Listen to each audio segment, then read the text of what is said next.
নমস্কাৰ গাইজ, এটা নতুন মিনি ব্লগলৈ আপোনালোক সকলোকে স্বাগতম জনাইছোঁ।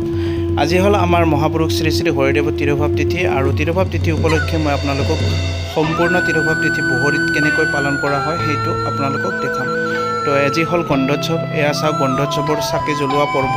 এয়া চাওক চাৰিওফালে হাজাৰ হাজাৰ চাকি জ্বলাই থোৱা আছে, জ্বলি আছে। চাওক আপোনালোকে বহুত ধুনীয়াকৈ।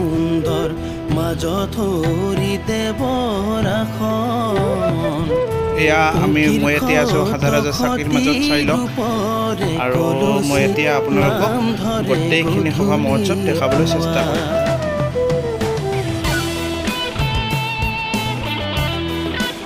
গন্ধোৎসৱৰ নেক্সট ডে মানে আজি হ'ল হৰিদেৱৰ তিৰুভাৱ তিথি আৰু তিৰুভাৱ তিথি উপলক্ষে সকলো মানুহে ভাৰ প্ৰসাদ এনেকৈ মানে শৰাই আগবঢ়াবলৈ আহে। আৰু এয়া চাওক অক্ষয় মন্দিৰৰ সন্মুখত, অক্ষয় মন্দিৰৰ সন্মুখত এনেকৈ প্ৰসাদবিলাক ৰখা হয়। আৰু সেইফালে চাওক নাম প্ৰসংগ চলি আছে। চাওক ধুনীয়াকৈ গুৰু বন্দনা, ইয়াত মানে নামৰ আগত গুৰু বন্দনা গোৱা হয়তো গুৰু বন্দনা গাই আছে।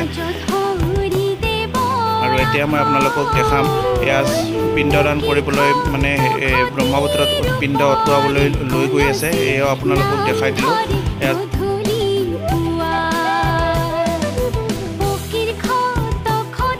এতিয়া গাইজ নাম প্ৰসংগ ষ্টাৰ্ট হৈ যাব। আৰু এয়া চাওক প্ৰসাদ, নাম প্ৰসংগৰ পিছত প্ৰসাদ বিতৰণ কৰা হ'ব। অকণমান মই আপোনালোকৰ নাম কেনেকৈ ধৰি আছে সেইটোৱে দেখাই দিছোঁ। চাওক এয়া থিয় নাম চলি আছে আৰু চাওক কিমান খৰকৈ থিয় নামৰ তাল বজাই আছে। চাওক সঁচাকৈ বহুত বেছি ভাল লাগে এই পৰিৱেশটো।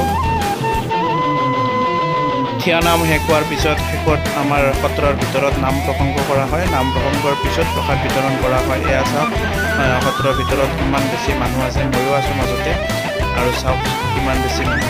এয়া চাওক প্ৰসাদ বিতৰণ চলি আছে, লগতে চাওক মানুহ চাওক হাজাৰ হাজাৰ মানুহ। তো আজিৰ ভিডিঅ'টো আছিল এইখিনিয়ে। যদি ভিডিঅ'টো ভাল পায় প্লিজ লাইক কৰিব, শ্বেয়াৰ কৰিব আৰু চেনেলটো ছাবস্ক্ৰাইব কৰিব।